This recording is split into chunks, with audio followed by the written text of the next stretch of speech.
உங்கள உண்மையிலேயே பாதுகாக்கிற ஒரு ஹெல்த் இன்சூரன்ஸை எப்படி செலக்ட் பண்றது? வாங்க விரிவா பார்க்கலாம்.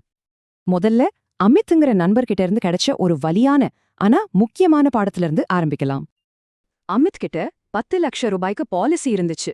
ஆனா ஹார்ட் அட்டாக்கு அப்புறம் பில்ல பாதி கூட கவர் பண்ணல. கடைசியில அவரோட சேமிப்புல இருந்து 3 லட்சம் கட்ட வேண்டியதா போச்சு. இது எப்படி சாத்தியம்? இதுக்கு காரணம் சப் லிமிட்னு ஒரு மறைமுகமான கண்டிஷன். இதுதான் ஹார்ட் சம்பந்தப்பட்ட செலவுகளுக்கு ஒரு லிமிட் வச்சிடுச்சு. இது ரொம்ப பெரிய ரிஸ்க். ஏன்னா இந்தியாவுல மெடிக்கல் செலவுகள் வருஷத்துக்கு 14% அதிகமாகுது. இன்னும் மோசமான விஷயம் என்னன்னா, நம்ம நாட்டுல 63% மக்களுக்கு ஹெல்த் இன்சூரன்ஸே கிடையாது. சரி, நமக்கான பாதுகாப்பை நாமளே உருவாக்குவோம். முதல்ல எவ்வளோ கவர் வேணும், எந்த மாதிரி பாலிசி எடுக்கலான்னு பார்க்கலாம்.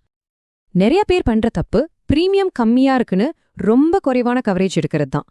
நீங்க ஒரு டயர் 1 அல்லது 2 சிட்டில இருந்தா மினிமம் கவரேஜ் 10 லட்சம் ரூபாயாவது இருக்கணும். அதுவே மெட்ரோ சிட்டினா அட்லீஸ்ட் 20 lakhs rupeesல இருந்து ஸ்டார்ட் பண்ணுங்க. குறைவா எடுக்காதீங்க.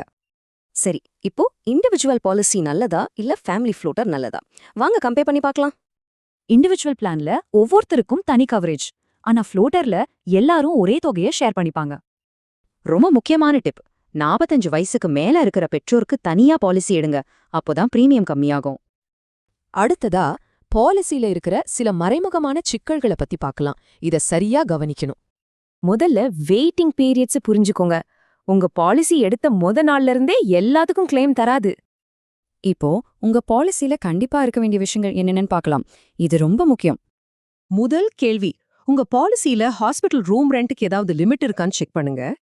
ஒரு நல்ல பாலிசியில ரூம் ரெண்ட்டுக்கு எந்த கேப்பும் இருக்காது. அப்பதான் கவலைப்படாம இருக்கலாம். அடுத்து கோ பேமெண்ட்னு ஒரு கிளாஸ் இருக்கான்னு பாருங்க. இது இருந்தா பில்ல நீங்களும் ஒரு பங்கு கட்டணும். நம்ம கையிலிருந்து காசு போகாம இருக்கணும்னா கோ பேமெண்ட் இல்லாத பாலிசியா தான் செலக்ட் பண்ணணும்.